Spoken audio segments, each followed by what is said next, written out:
বিসমিল্লাহির রহমানির রহিম। সম্মানিত সভাপতি, উপস্থিত সুধীমণ্ডলী, আসসালামু আলাইকুম।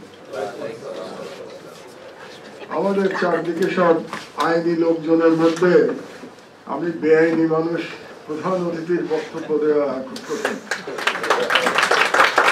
তারপরে আপনারা জানেন তো, আমাকে বাংলাদেশের আপিলের বিভাগ থেকে কন্টেম্পটের জন্য সাজা দেওয়া হয়েছে এবং সেই সাজা কনস্টিটিউশন নির্ধারিত সাজার থেকে বেশি, কারণ মাননীয় লর্ডশিপরা তাদের ইনহেরেন্ট পাওয়ার অ্যাপ্লাই করেছিলেন কনস্টিটিউশন এক্সিড করে আমাকে সাজা দেওয়ার জন্য। এটাও একটা ইউনিক। আমার পাশে আব্দুর রহমান ভাই বসে আছেন, খুবই স্বনামধন্য বিচারপতি। তো ওনার হয়তো জানা আছে যে ইনহেরেন্ট পাওয়ার দিয়ে আমাকে কি পরিমাণ সাজা দেওয়া হয়েছিল। আমার মনে পড়ছে ব্যারিস্টার রফিকুল হকের কথা, উনি মারা গেছেন, আল্লাহ থেকে বেহেশত নসিব করুক। উনি বলেছিলেন যে মাহমুদ, আপনি তো ভাগ্যবান, যেরকম অ্যাটিটিউড দেখছিলাম বেঞ্চে, তাতে আপনাকে ডেথ পেনাল্টি দিয়ে দেয় নাই, এটাই তো বেশি। তো সেগুলো হলো আওয়ামী বিচার বিভাগের গল্প। তো সে বিষয়ে আমি আজকে কথা বলতে চাচ্ছি না। আজকের টাইটেল নিয়ে আমার আপত্তি আছে, কারণ এত বড় একটা মহান বিপ্লবের 1 বছর পরে আমরা এই সরকারের লেজিটিমেসি নিয়ে প্রশ্ন তোলাটাই আমি মনে করি বিপ্লবের সাথে আমরা অসহযোগিতা করছি, বিপ্লবকে অস্বীকার করার সামিল। এবং এই ধরনের প্রশ্ন উত্থাপন করে আমরা পতিত ফ্যাসিবাদকে যেন কোনো সুযোগ করে না দিই, এটা আমাদের একটু সতর্ক থাকা উচিত। হ্যাঁ, লিগাল ইস্যু নিয়ে তো বিতর্ক চলবেই, এবং যারা লিগাল এক্সপার্ট, আমার চারদিকে সবাই লিগাল এক্সপার্ট বসে আছেন, তাদের মধ্যে মতবিরোধ চলবে এবং শেষ পর্যন্ত একটা সিদ্ধান্তে আসা যাবে। কিন্তু লেজিটিমেসি নিয়ে আমরা যেন কোনো প্রশ্ন না করি। লেজিটিমেসি শব্দটাতে আমার প্রধান আপত্তি আজকে, কারণ লেজিটিমেসি নিয়ে কোনো প্রশ্ন উত্থাপন করা যাবে না বলেই আমি মনে করি এই বিপ্লবের। তবে এর জন্য আমার এই যে প্রশ্নটা আমরা এখন উত্থাপন করছি, আলোচনা করছি, এর জন্য সরকারেরও দায় আছে। সরকারের দায় আছে বলেই আজকে একটু আগে ইমরান বলতে বাধ্য হলো যে আমাদের ভুল হয়ে গেছে। সুতরাং সরকারের দায়টাও আছে এর মধ্যে। যেমন ধরেন এই সরকারের চরিত্রটা কি। আমি এই বিপ্লবের সময় আমি নির্বাসনে ছিলাম, এক্সাইলে ছিলাম টার্কিতে। তো আমার মনে আছে বিপ্লবের বোধহয় পরের দিন বা ওই দিনই হতে পারে, আমার এক্সাক্ট ডেট মনে নেই, আমি কনক সরোবরের টক শোতে বলেছিলাম যে এই সরকারের ইমিডিয়েটলি এটা বিপ্লবী সরকার হওয়া উচিত। এবং সেদিন থেকে কিন্তু আমি এই কথা বলে গেছি। আমি দেশে ফেরার পথে পরে যে প্রথম যে সংবাদ সম্মেলন করেছি, সেখানেও কিন্তু এই প্রেস ক্লাবে আমি বলেছি যে ইউনিট সরকারের এখনো সময় আছে। এটা আজ থেকে ধরেন 8-9 মাস আগের কথা বলছি আমি, সম্ভবত অক্টোবর। কারণ আমি আবার 5 দিন জেলে ছিলাম এই সরকারের আমলে, আপনারা জানেন। জেলে যেতে হয়েছিল আর একটা সাজার জন্য, তারপরে বেল নিয়ে বেরোতে হয়েছে। আলহামদুলিল্লাহ ওই মামলা এখন খারিজ হয়ে গেছে। ওই ভুয়া মামলা থেকে আমি মুক্ত হয়েছি। 7 বছরের কারাদণ্ড দেওয়া হয়েছিল আমাকে। তো যেটা বলছিলাম আমি, যে ওই দিনও আমি বলেছিলাম যে এখনো সময় আছে, মানে আমি অক্টোবরের কথা বলছি। এখনো ইউনিট সরকার তার নামটা পরিবর্তন করে এটাকে বিপ্লবী সরকার করতে পারে, তারা করেন নাই।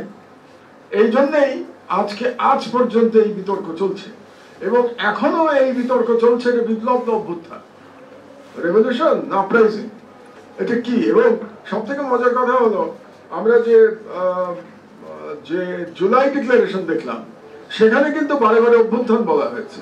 আপনি জুলাই ডিক্লারেশন যদি পড়েন, সর্বত্র অভ্যুত্থান, কোথাও বিপ্লব নাই। তো তার মানে এই সরকারই তো স্বীকার করছে না যে এটা একটা বিপ্লব হয়েছে। এই সরকারই মনে করে এটা বিপ্লব হয় না, এটা একটা অভ্যুত্থান হয়েছে।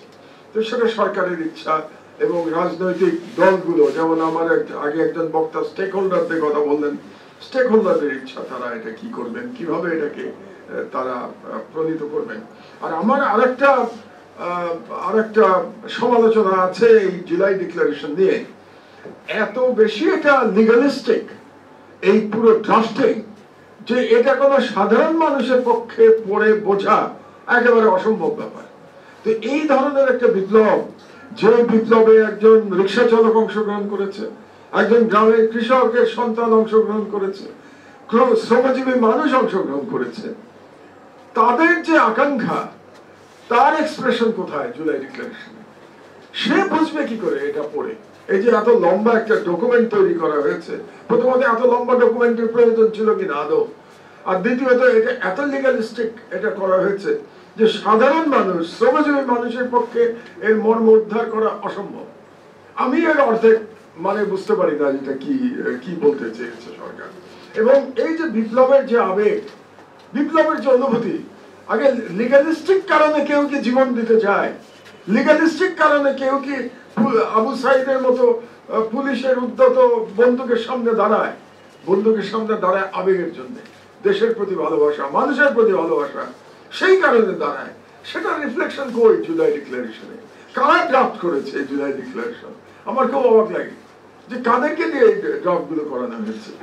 তো এই মিস্টেক গুলির কারণেই কিন্তু আজকের এরকম একটা টাইটেলের আলোচনা সবাই আমরা উপস্থিত হয়েছি। সরকার এই মিস্টেক গুলি না করলে আমরা এটা করতাম না।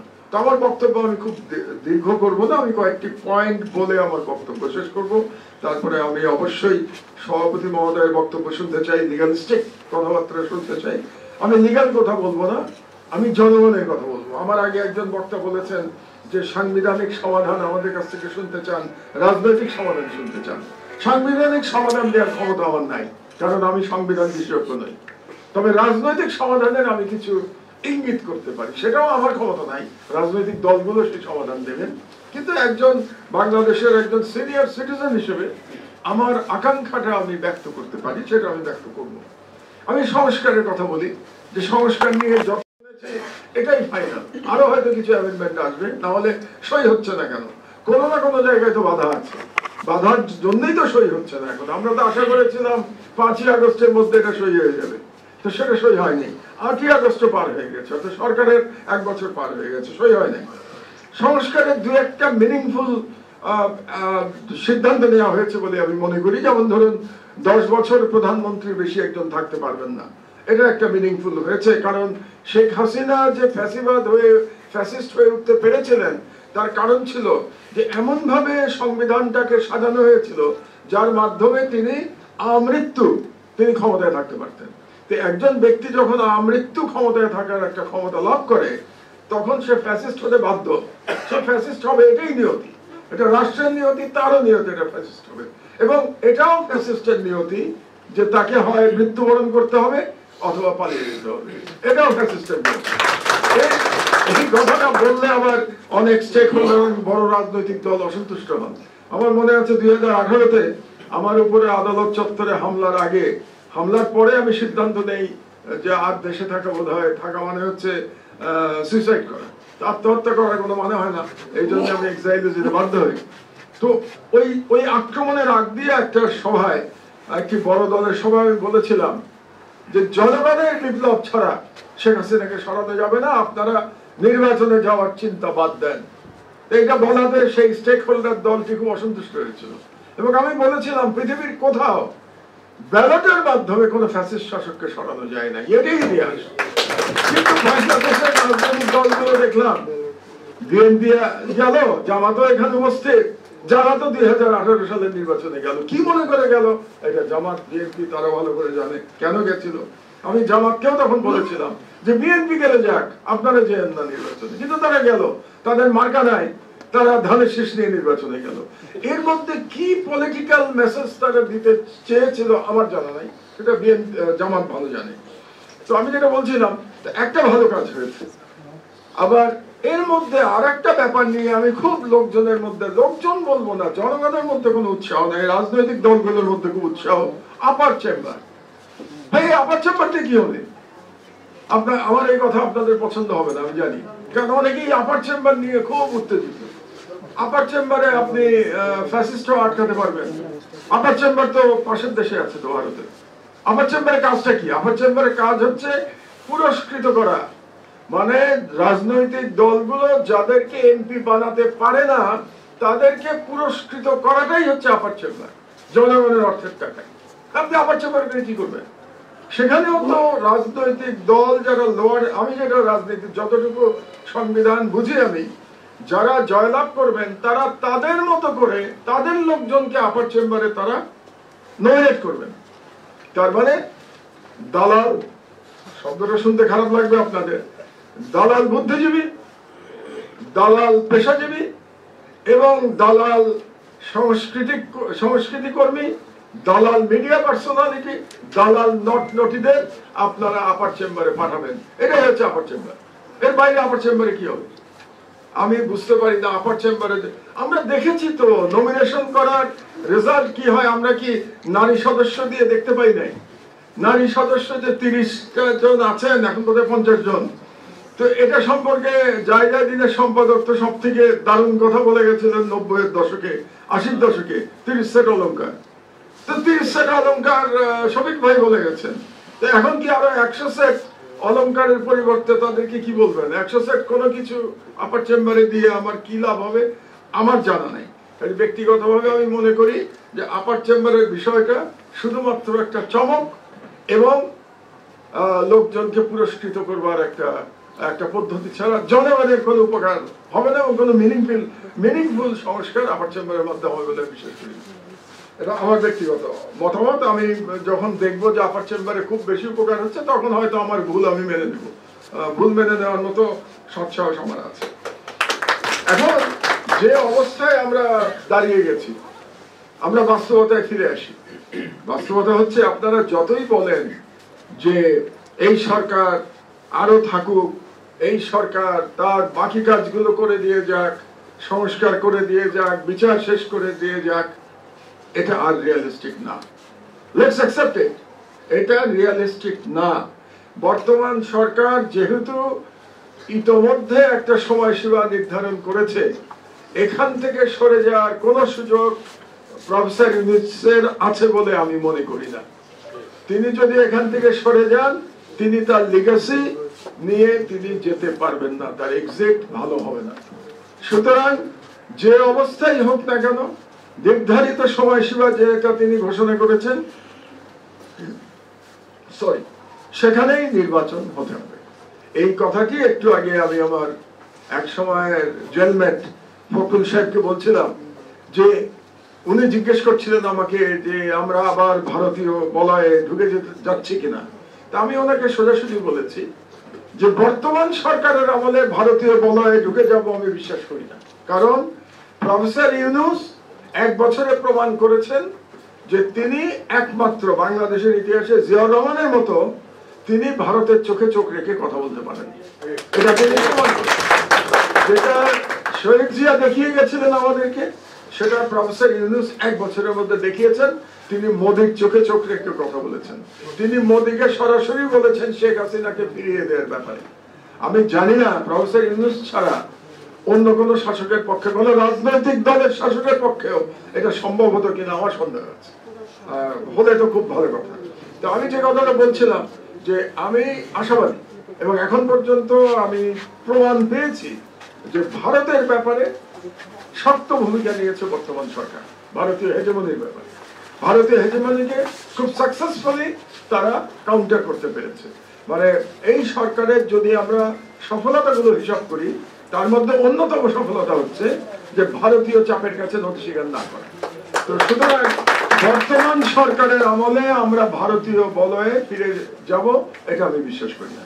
তবে তার সাথে আমি যেটা অ্যাড করেছি, রাজনৈতিক দল যখন ক্ষমতায় আসবে, যেই আসুক না কেন, তারা কি নীতিতে দেশ চালাবে সেটা সম্পর্কে তো ভবিষ্যৎবাণী করা কঠিন। এই জন্য আমি বলেছি যে রাজনৈতিক দল আসার পরে সেটা দেখা যাবে যে তারা ভারত ব্যাপারে কি সিদ্ধান্ত নেয়। কারণ real politics is a different thing. তারা এসে বলবে জিও পলিটিক্স এর জন্য আমাদেরকে এটা করতে হচ্ছে, ওটা করতে হচ্ছে। ইউনূস সরকার পেরেছিলেন, ইউনূস সরকার was an interim government, Yunus সরকার স্বল্প সময়ের জন্য এসেছিলেন, আমাদের 5 বছর থাকতে হবে, এই সমস্ত বলে তারা হয়তোবা আই হোপ নট, তারা হয়তো ভারতের ব্যাপারে একটা নমনীয় অবস্থান নিলেও নিতে পারেন। বর্তমান সরকারের তুলনায় নমনীয় অবস্থান নিলেও তারা নিতে পারেন। কিছু কিছু ইঙ্গিত আমরা এখন নেতা নেত্রীদের বক্তব্যের মধ্যে কিন্তু দেখতে পাচ্ছি অলরেডি। সুতরাং ভবিষ্যতের জন্য আমাদের খুব সজাগ থাকতে হবে। আমি একটা ব্যাপারে আশাবাদী আপনাদেরকে বলে নেই, সেটা হলো আমি 6 বছর নির্বাসনে ছিলাম। 2018-তে আমি নির্বাসনে গেছি। আলহামদুলিল্লাহ জুলাই বিপ্লবের মাধ্যমে, জুলাই বিপ্লবের কারণে, তরুণদের জীবন দানের কারণে আমি আবার বাংলাদেশে ফিরতে পেরেছি। এটা আমি সবসময় স্বীকার করি এবং তাদের কাছে আমার কৃতজ্ঞতা। তো 6 বছরের মধ্যে বাংলাদেশের তরুণদের যে কালচারাল চেঞ্জ আমি দেখতে পেয়েছি, এটা অবিশ্বাস্য, সারপ্রাইজিং, অত্যন্ত অসামান্য। দুটো বিষয়ে আমি তরুণদের মধ্যে একটা অসাধারণ পরিবর্তন দেখতে পেয়েছি, যেটা 2018-তে ছিল না। একটা বিষয় হলো ভারতের হেজেমনির প্রশ্নে বাংলাদেশের তরুণরা অনমনীয় দৃঢ়তার পরিচয় দিয়েছে এবং এখন পর্যন্ত তারা প্রমাণ করেছে যে কোন ভারতীয় চোখ রাঙানিকে, অন্তত আমাদের বুড়াদের কথা আমি জানি না, কিন্তু বাংলাদেশের তরুণরা পরোয়া করে না। তো যখন একটা দেশের তরুণ সমাজ জেগে যায়, সেই জাতিকে পদানত করা প্রায় অসম্ভব। এই জন্য রাজনৈতিক দল যদিও বা দিল্লির দালালি করতে চায়, আমি বিশ্বাস করি এই তরুণদের জন্য সেই দালালি তারা করতে পারবে না। এবং যে তরুণ জীবন দিয়ে স্বাধীনতা আবার পুনরুদ্ধার করেছে, অনেকে দ্বিতীয় স্বাধীনতা বলতে চান না, ঠিক আছে, আমি বলি দ্বিতীয় স্বাধীনতা না বলেন, কিন্তু স্বাধীনতা পুনরুদ্ধার করেছে, এটা স্বীকার করেন। স্বাধীনতা তো চলে গেছিল আপনাদের, তো সেটা পুনরুদ্ধার করেছে জুলাই বিপ্লবের যোদ্ধারা, তারা পুনরুদ্ধার করেছে। তো যারা জীবন দিয়ে পুনরুদ্ধার করেছে, তারা আবার স্বাধীনতা বিকিয়ে দিতে দেবে না বলে আমার দৃঢ় বিশ্বাস। সুতরাং সেই দিক দিয়ে আমি আশাবাদী। আর একটা দিকে বাংলাদেশের তরুণদের একটা পরিবর্তন হয়েছে। আমি এর আগে দেখেছি যে মুসলমানিত্বের প্রশ্নে আমাদের মধ্যে, বিশেষত আমাদের বৃদ্ধ জনগোষ্ঠীর মধ্যে বা প্রবীণ জনগোষ্ঠী যদি বলেন, তাদের মধ্যে এক ধরনের হীনমন্যতা ছিল। আলহামদুলিল্লাহ বাংলাদেশের তরুণ সমাজের মুসলমান হওয়া নিয়ে কোনো হীনমন্যতা নাই।